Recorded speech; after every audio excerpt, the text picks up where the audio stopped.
느헤미야를 중심으로 한 성벽 중건 공사를 지금 보고 있는데, 그 중에 많은 난관이 있음에도 불구하고 공사는 착실히 잘 진행되고 있습니다. 위로 대제사장으로부터 성전에 화목을 준비하고 물을 기르는 그런 사람들까지 모든 계층의 주민들이 참여하였고, 심지어는 금은 세공 기술자들과 또 향품을 파는 상인들까지도 참여하였습니다.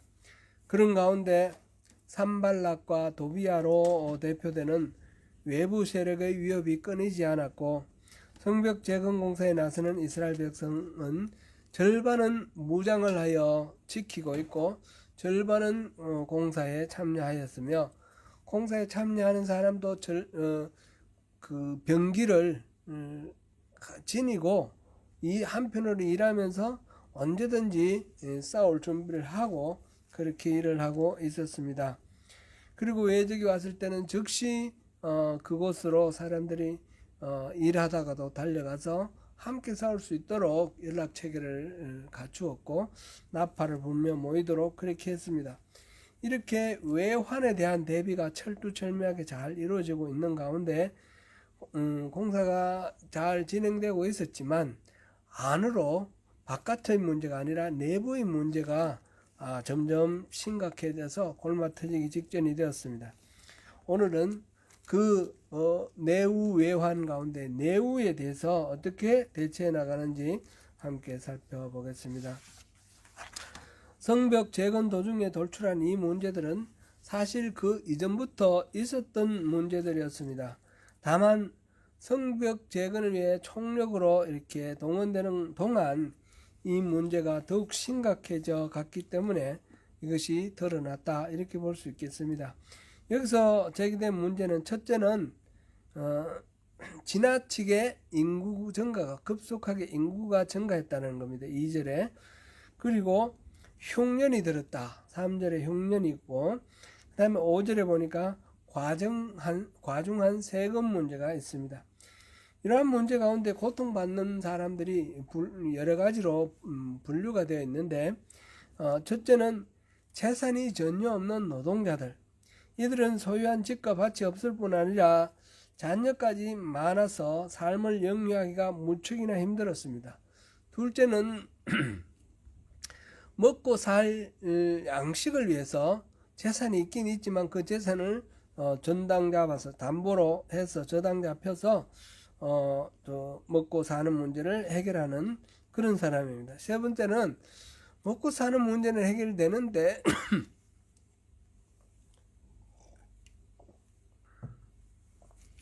세금을 내기 위해서 포도원이나 집을 저당 잡힐 수밖에 없는 그런 사람입니다.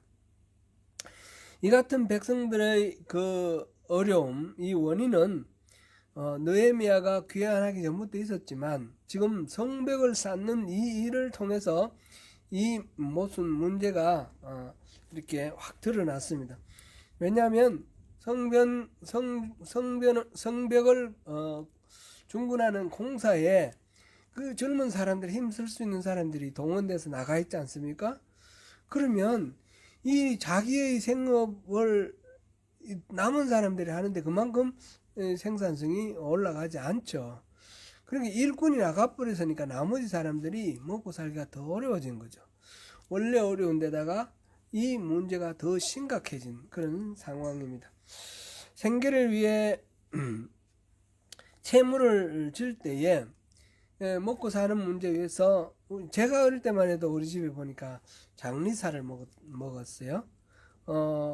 이제 봄에 춘궁기에 예를 들어서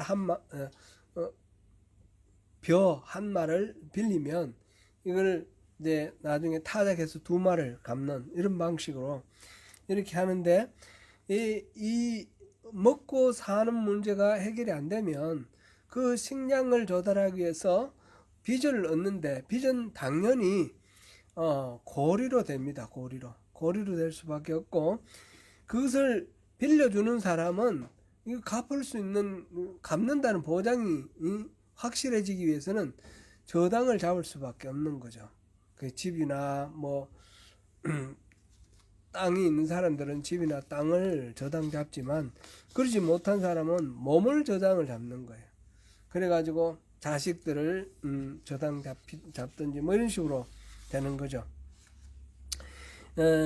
사실 이런 고리대금은 율법에는 어긋나는 겁니다. 출애굽기 22장 25절을 제가 읽어드리겠습니다. 출애굽기 22장 25절에 내가 만일 너와 함께 한 내 백성 중에서 가난한 자에게 돈을 구워주면 너는 그에게 채권자 같이 하지 말며 이자를 받지 말 것이다. 이자 받지 말고 그냥 빌려줘라. 그러다가 못 갚으면 뭐 그만두라라는 얘기입니다. 이거는 그냥 가능하면 주라, 그런 이야기입니다. 신명기 24장 12절에도 같은 내용이 나와 있고요. 그러나 당시 부유한 자들은 대출의 회수를 위해서 담보를 확보하고 했는데 이런 것들이 이제 해결이 안 되면 결국은 자녀를 노예로 파는 문제가 생기는 거죠. 갚지 못하면 대신 자녀를 노예로 주는 거죠. 그래서 여기서 지금 얘기하는 것이 우리 자녀도 그들의 자녀와 같거늘 이제 우리 자녀를 종으로 파는도다. 5절에 그렇게 나와 있고요. 실제로 자녀를 종으로 파는 경우도 있지만 자기 자신을 노예로 파는 경우도 있습니다. 빚을 못 갚으면 자기가 가서 노예가 되는 거죠. 이러한 상태는 포로 귀환 시대 이후에 영적 상태를 반영한 것입니다. 비록 그 당시 경제 형편이 전반적으로 나빠지기도 했지만 하나님에 대한 경외심이 있다 그러면 이 율법을 지켜서 빌려주더라도 이자를 취하지 않고 또 저당을 잡지 않을 겁니다. 그 가족들을 종으로 이렇게 파는 그런 일이 없을 겁니다. 하나님을 경외하지 않기 때문에 자기 재산을 확보하는 그것에 이게 초점을 맞추니까 그런 식의 일이 일어나는 겁니다. 율법에서는 분명히 그렇게 하지 말라고 그랬는데 하지 말라 한 건 이거는 하나님에 대한 경외심, 곧 영적 상태를 나타내는 겁니다. 우리 신약에서도 우리 그 거지 나사로와 부자 이야기에서 부자가 그 서울에 있어서 서울에 가서 고통 가운데서 부르짖는 그런 장면을 우리 볼 때 그런 이야기 했죠. 부자는 이 가진 부 자체가 하나님의 선물인데 하나님의 뜻대로 사용해야 되는 겁니다. 하나님 본성이 뭡니까? 은혜, 자비 아닙니까? 긍휼? 그것을 하나님의 긍휼을 자신에게 주어진 하나님의 선물, 재산을, 부를 통해서 이웃에게 행사를 해야 되는데 그것 하지 않고 혼자 그 잔치를 즐기고 그렇게 하는 것 때문에 수월해가 있었던 것입니다. 이게 하나님을 경외한다 그러면 그럴 수가 없는 행동이라는 거죠. 사실 한 사회가 맞이한 위기는 누구에게 보면 기회가 될 수도 있습니다. 다른 사람에 대한 관심과 배려가 없이 자기의 욕심만을 채우려는 사람들에게는 다른 사람들의 위기가 기회로 이렇게 되는 경우들이 있습니다. 우리 조국의 현대사를 보면 그런 것들이 많은데 잘 알려져 있지 않지만 아주 큰 사건이 하나가 있는데 그걸 잠깐만 제가 한번 짚어보겠습니다. 6.25 때 일어난 사건인데 국민방위군 사건이라고 있어요. 1950년 6월 25일 날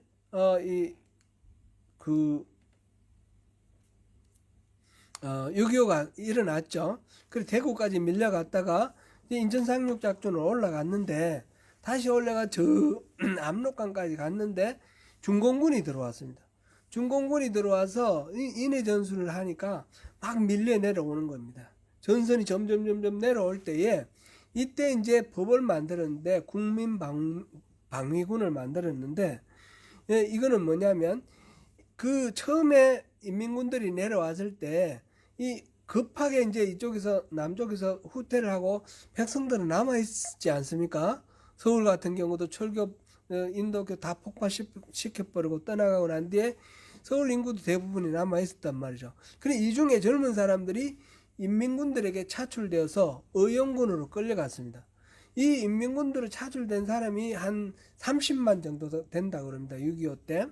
그러니까 이게 다시 올라갔다 다시 내려올 때 또 인민군에게 차출될까봐 젊은 사람들을 전부 동원했습니다. 지금 우리 국군, 국방군 외에 별도로 또 제2의 군대를 만든 조직한 겁니다.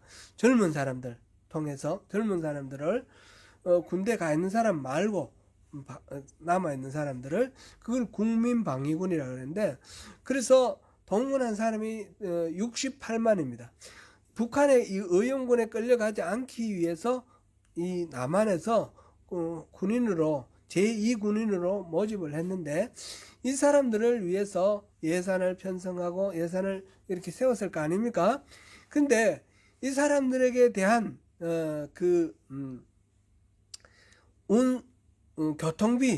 교통비하고 운송비하고 그다음에 뭐 겨울에 난방비, 피복비 이런 거를 아예 예산에 책정도 안 했어요. 그 일사후퇴 다음에 겨울 아닙니까? 겨울. 이때 이제 서울에서 사람들이 1차적으로 이제 모집돼서 모였는데 이제 부산에서 훈련을 받게 됐습니다.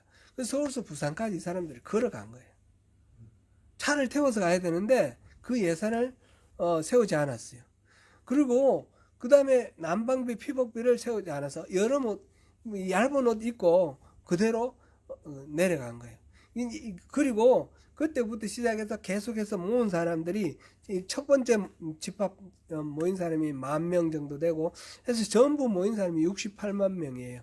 68만 명이 국민방위군이 있는데 이 사람들이 걸어서 부산까지 가는 동안 얼어 죽고 굶어 죽고 수많은 사람들이 죽었어요.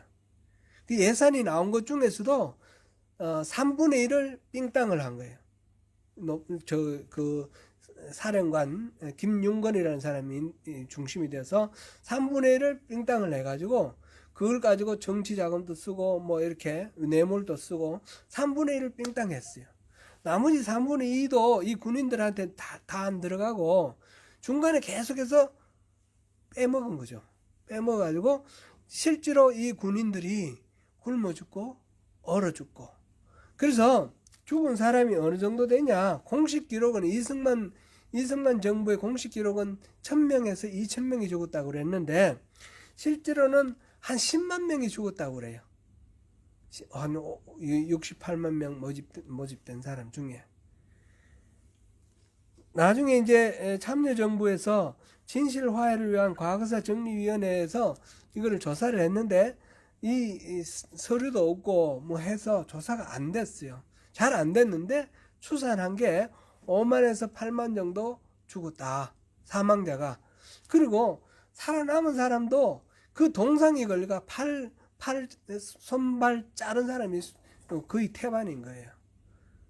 그 사이에 이 사람들이 우리 국민방위군 군인입니다. 이 군인들이 굶어 죽고 얼어 죽는 동안에 그들에게 내려갈 돈을 빼돌려서 자기 배를 채우고 자기의 재산을 불린 사람들이 수두룩하다는 거죠. 제가 군대 갔을 때만 해도 이렇게 보면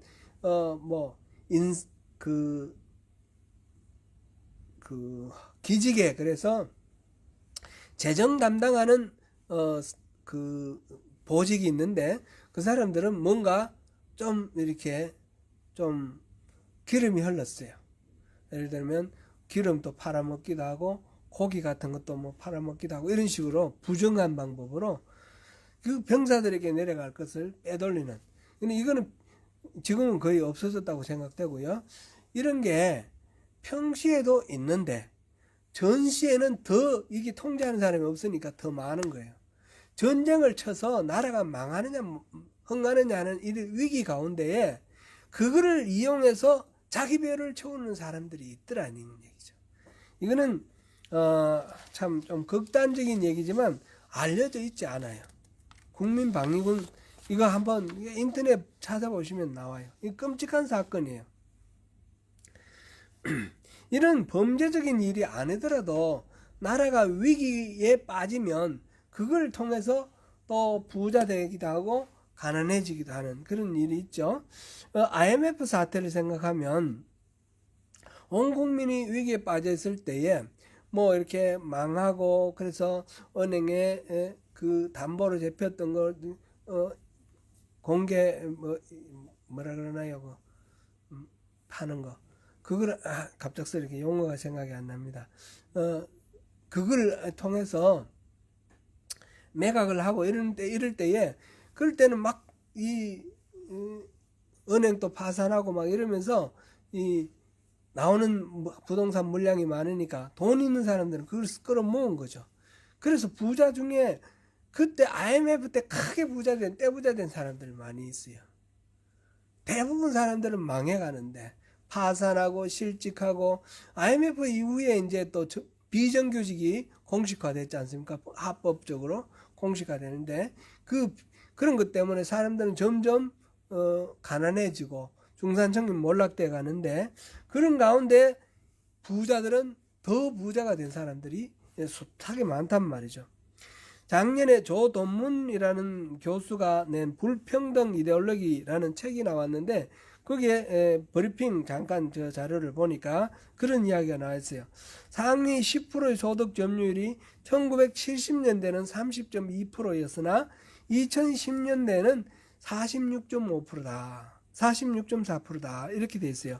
상위 10%가 차지하는 재산이 전체 하위 50%가 차지하는 재산하고 같습니다. 10%가 이 나머지 50%. 그리고 그 중에서도 상위 1%가 차지하는 국민소득이 제가 아까 10%가 아니라 상위 10%가 전체의 절반을 차지했고요.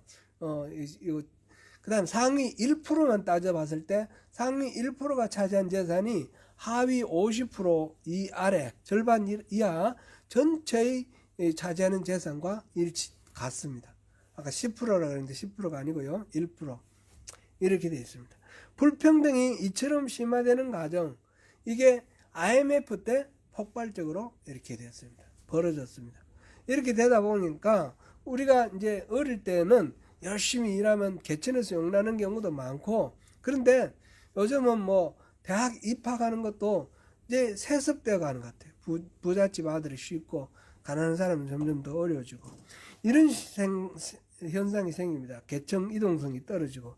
그래서 결과적으로 이렇게 평생 그다가 부동산 또 엄청나게 많이 비싸지고 하니까 평생 노력해봐야 자기 집 하나 마련하는 게 어렵습니다.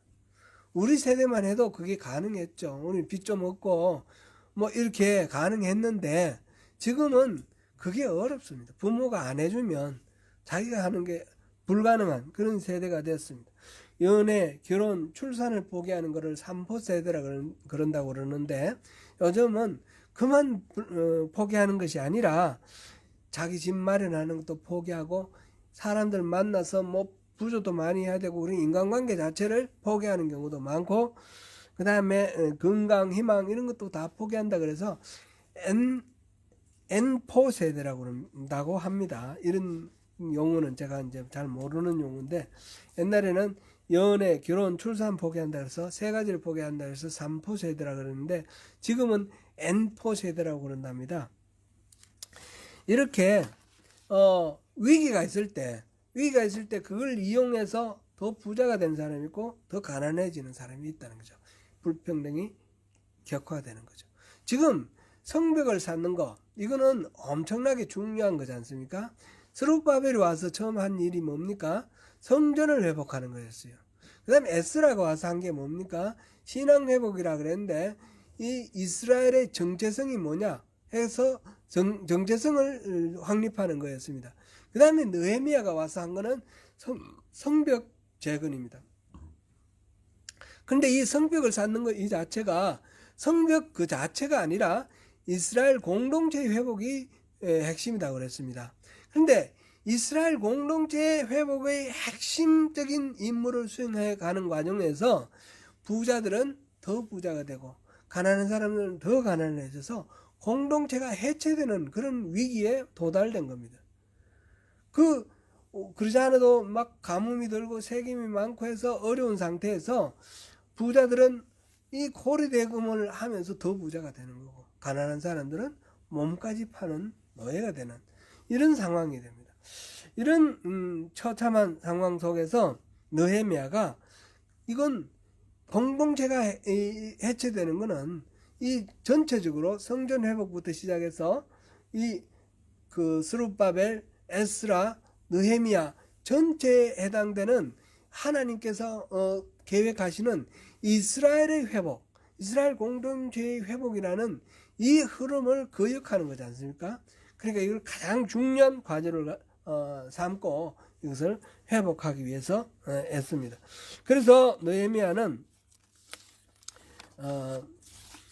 이 실태를 듣고 크게 노하여 대회를 열고 귀인과 민장을 꾸짖었다. 그렇습니다. 6절에서 8절 사이에는 이 이야기를 듣고 크게 노했는데 그냥 화만 내면 안 될 거니까 곰곰이 생각하면서 기도하면서 그 민장들을 불렀습니다. 그 백성들의 대표들을 불러가지고 이런 일이 있었어가 되겠냐. 그러면서 그들을 질책을 했습니다. 그리고 질책을 하고 그 다음에 질책만 해서 해결될 건 아니니까 이건 이렇고 저건 저렇고 이렇게 해서 여러분들이 그 고리대금 한 거 다 돌려주라 설득을 하고 그 민장들이 우리 그렇게 따르겠습니다. 이렇게 이제 맹세를 하는 것이 12절부터 여기 6절부터 13절까지의 내용입니다. 앞서 말씀드렸듯이 모세의 율법에 의하면 이자를 받는 것이 불가합니다. 이방인들에게는 받아도 괜찮다고 그랬어요. 그러나 언약의 백성인 동족에게는 이자를 받지 말라 하였습니다. 또 동족에게 돈을 빌려줄 때는 채권자로서 빌려주지 말고 하나님께 받은 은혜로 감사하며 자비함으로 빌려주라 그랬습니다. 출애굽기 22장 25절에서 27절 제가 읽겠습니다. 내가 만일 너와 함께 한 내 백성 중에서 가난한 자에게 돈을 구워주면 너는 그에게 채권자 같이 하지 말며 이자를 받지 말 것이며 내가 만일 이웃의 옷을 전당 잡거든 해가 지기 전에 그에게 돌려보내라. 그것이 유일한 옷이라. 그것이 그의 알몸을 가릴 옷인즉 그가 무엇을 입고 자겠느냐. 그가 내게 부르짖으면 내가 들으리니 나는 자비로운 자임이니라. 지금 돈을 빌려줄 때 채권자같이 하지 말고 이자 받지 말라 그랬는데 전당을 주로 받는 게 첫 번째 받는 게 옷이었던 모양이에요. 주로 옷을 전당을 많이 잡았고 그 다음에 집과 토지 이거는 좀 더 규모가 큰 경우에 근데 이제 당장 먹고 사는 이런 끼니 해결 이런 거는 옷을 주로 전당 받는데 이 옷이라는 게 말하자면 이불을 또 겸하는 거예요. 옛날에는 그죠? 그래 옷을 전당 잡히고 옷이 없는 상태에서 자다가 얼어 죽을 수도 있을 정도인 거예요. 고통스러운 거예요. 그러니까 이 예수님도 해지기 전에 돌려주라고 말씀하셨어요. 그런 상황입니다. 감사함으로 하나님께 받은 은혜를 이웃에게 나누는 그런 자세로 하라 그랬는데 이 사람들은 어떻게 했습니까? 이자를 취했습니다. 7절에 보니까 각기 형제에게 높은 이자를 취하는도다 이렇게 되어 있습니다. 이자를 취했고 또 심지어는 그들이 이방인들에게 빚을 져서 팔려가는 것도 묵인을 했습니다. 그게 이제 8절인데 그들에게 이르기를 우리는 이방인의 손에 팔린 우리 형제 유다 사람들을 우리의 힘을 다하여 도로 찾았거늘 귀환을 했지 않습니까? 페르시아에서 귀환을 해왔는데 너희는 너희 형제를 팔고자 하느냐 더구나 우리의 손에 팔리게 하겠느냐 하며 그들이 잠잠하여 말이 없기로 이렇게 팔려나가는 그런 상황입니다. 그래서 느헤미야가 말한 게 9절, 10절, 11절에서 말하는 설득을 하는 겁니다. 내가 또 이르기를 너희의 소인이 좋지 못하도다. 우리 대적 이방 사람의 비방을 생각하고 우리 하나님을 경외하는 가운데 행할 것이 아니냐. 이방 사람들이 막 비웃잖아. 그렇게 창피한 이방인들의 조롱을 받는 게 마땅하냐? 그렇지는 말아야지. 그러면서 이걸 위해서 우리가 하나님을 경외하는 것이 옳다. 하나님을 경외하는 마음으로 돌아가면 이 모든 문제를 해결할 수 있다는 거죠. 그래서 10절에 내 형제와 종자들도 역시 돈과 양식을 백성에게 구워 주었거니와 우리가 그 이자 받기를 그치자. 이자는 받지 말자 그랬어요. 지금 느헤미야와 느헤미야의 형제 종자들, 느헤미야의 부하들도 돈을 구워준 게 있나 봐요.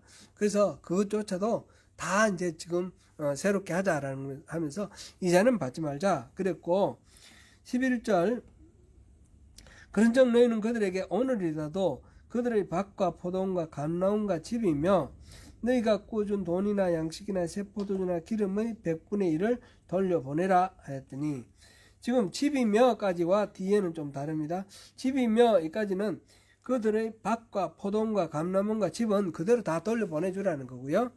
그 후에 돈, 양식, 새포도주나 기름의 100분의 1 이런 것들은 100분의 1을 돌려보내라. 이렇게 1% 그렇게 말했습니다. 이렇게 신명기 율법의 근본 정신을 적용해서 오늘날 처한 이 어려운 가운데서 모두가 살 수 있도록 그렇게 하라라는 것입니다. 문제가 있을 때는 그것을 문제를 정확하게 진단을 하고 그래서 해결책을 내놓아야 됩니다. 그래야 공동체가 살아날 수 있습니다. 이렇게 불법적으로 문제가 돼서 이 공동체를 이제 흔드는 그런 경우들이 있기도 하고 불법은 아니지만 합법이지만 그렇게 되는 경우도 있기도 합니다. 지금 여기서 지금 느헤미야가 말한 것은 율법에 어긋난 것들, 말하자면 불법적인 것입니다. 우리나라 이제 현실을 저는 뉴질랜드를 잘 모르겠습니다. 20년 넘어 살았지만 저는 여전히 대한민국에 살고 있어요. 보니까 한국에서 뉴스 많이 나오는 거 이런 주요한 이슈 중에 한두 가지만 보면요. 예를 들어서 주가 조작 이런 거는 주식 가격을 작전 세력들이 막 떠올려 가지고 싸게 구입한 자기 주식을 비싸게 팔고 다른 사람들 개미들이 와서 그걸 샀을 때 좀 이게 값이 다운돼서 개미들의 돈을 말하자면 빼앗아가는 거죠. 이게 말하자면 도둑질입니다. 주가 조작은 도둑질이죠. 그래서 이건 법으로 금지되어 있고 그는 잡히면 또 징역 살고 이렇게 돼 있어요. 이렇게 범죄는 당연히 그 법에 따라서 이렇게 다스리고 범죄자를 처벌하고 이렇게 해서 이런 일들이 일어나지 않도록 해야 되죠. 그런데 불법적 행위가 아니고 합법적 테두리 안에서도 이렇게 도둑질하는 것들이 많이 있습니다. 최근에 이제 뉴스를 제가 보니까 이런 게 있어요. 한화그룹에서 김승연 회장이 자식들 3명의 아들에게 이제 말하면 재산을 상속을 하는 거예요. 살아있는데 증여의 방식으로 상속을 합니다.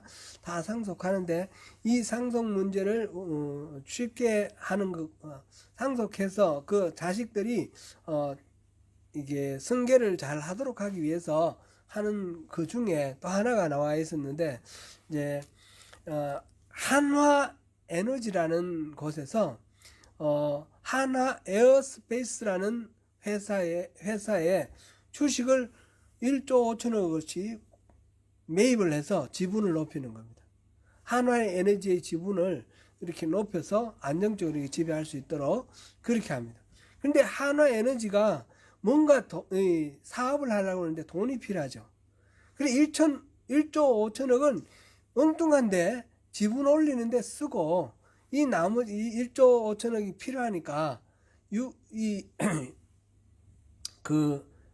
유상증자를 하는 거예요.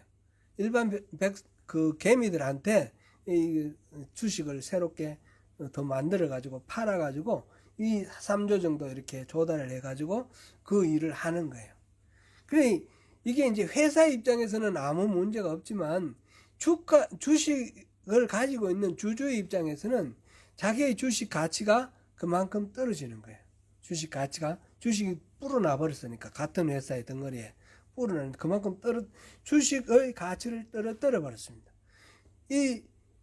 그러니까 자기 1조 5천억 한화 에어스페이스 사줄 돈은 이들 주주의 돈입니다. 이 주주의 돈을 가지고 그걸 사버리고 그리고 또 다른 주주들을 동원해서 3조를 조달해서 이 일을 했습니다. 이거는 법으로는 불법 아닙니다. 그러나 실제로는 도둑질입니다. 이 주주들의 이익을 손해를 끼친 겁니다. 그래서 이런 것들이 한국에 많기 때문에 한국의 주식시장이 굉장히 불투명한 것이 많습니다. 그래서 코리안 디스크 중에 북쪽에서 내려오는 이런 거 내려올까 하는 그런 리스크가 있다고 하지만 그것보다도 더 큰 리스크는 이런 불투명한 겁니다. 이런 것들이 부지기수로 있거든요. 옛날에 그 이재용이 선거할 때도 그랬던 거고요. 지금 여기서도 그런 거예요. 그러니까 대주주, 재벌들의 이익을 위해서 대다수의 투자자들이 손해를 보게 만드는 거예요. 그래서 이거는 우리 조국 대한민국의 자본시장에 굉장히 안 좋은 핸디캡이에요. 그래서 상법을 개정하려고 그랬어요. 상법을 개정하려고 그랬는데 그 상법 내용이 이 경영진은 지금 이 일을 선택한 게 경영진 아닙니까? 경영진은 회사의 이익을 위해 성실할 의무가 있다. 이렇게 돼 있어요. 지금 법이. 근데 분명히 회사의 이익을 위해서는 성실했는데 그 이익을 대주주가 독점했지 않습니까?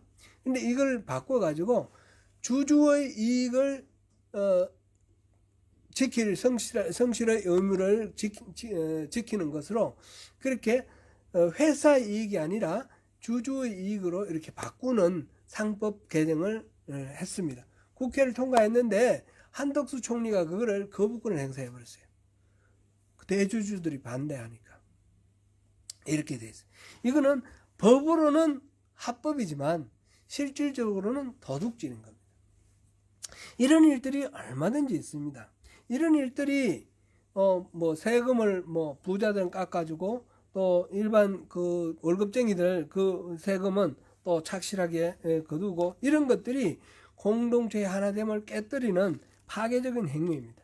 얼른 눈에 띄지 않고 당장 세금을 어디 올리고 내리고 하는 것 때문에 정치적인 어떤 이익이 있을 때에 그거를 따라가는 그런 것들, 이거는 사실상 해서는 안 되는 일들이죠. 사회에서 일어난 일을 성경적인 원리로 이루어져야 된다 말할 수는 없지만 이 정의의 원리로 이루어져야 되겠죠. 적어도 기독교인이 어떤 지도자가 되었거나 어떤 일을 담당자가 되었을 때는 이 기독교적 가치관에 입각해서 그런 거를 바르고 투명하게 해야 될 것 아니겠습니까? 근데 한덕수 총리는 개신교인이라고 합니다. 어느 교회 다니는지 모르겠는데, 근데 그가 하는 일들을 보면 이 기독교의 정신하고 너무너무 맞지 않은 그런 것들이 많습니다. 이런 정치인들이 지금 한덕수를 제가 얘기를 했지만 그런 것들은 지금 여야 이런 거 떠나서 너무너무 많습니다. 최근 제가 또 관심을 갖는 부분이 한국에 산불이 많이 나지 않습니까? 산불이 이렇게 확산되는 원인, 그런 것들 보면 전부 이렇게 그 때문에 집을 잃고 생명을 잃는 수많은 백성들이 있는데 그들에 대한 관심이 없습니다. 그걸 통해서 자기들에게 어떤 이득이 올 것인가 그것만 생각하는 그런 관료들과 그런 사람들이 더 넘쳐나는 것 같습니다. 너무너무 안타까운 일입니다. 성벽 재건을 위해 내후 외환을 해결해 가면서 거룩한 성전을 치러가는 과정에서 느헤미야는 자신이 어떻게 처신했는지 돌아봅니다. 느헤미야는 총독으로 부임한 게 아닥사스다 20년인데 그로부터 아닥사스다 32년까지 12년 동안 총독으로 있는 동안 자기는 녹봉을 받지 않았다고 그랬습니다. 이게 다른 그 이전의 총독과는 구분되는 겁니다. 그 이전의 총독들은 양식, 포도주, 그 다음에 40세겔, 은 40세겔 받았다. 녹봉을 이렇게 일정하게 계속 받았습니다. 그리고 총독의 종자들, 그 따라온 신하들, 그리고 이런 사람들도 자기들 나름대로 또 이렇게 백성들을 압제했다. 15절에 그렇게 나와 있죠. 당시는 페르시아 시대니까 페르시아 지방 장관들에게 이렇게 땅을 나누어 주면서 그들이 세금을 거두어서 제국에게 바치도록 했습니다. 그러면 이 세금을 거두는 동안에 제국에 바칠 것 외에 자기들의 이익을 위해서 또 더 거두어서 그렇게 자기들의 이익을 채웠습니다. 그것 때문에 세금이 너무 높아서 그 세금을 내지 못해서 전답을 저당 잡히는 그런 백성들이 많이 나온 것 아니겠습니까? 앞에 4절에서도 그랬죠.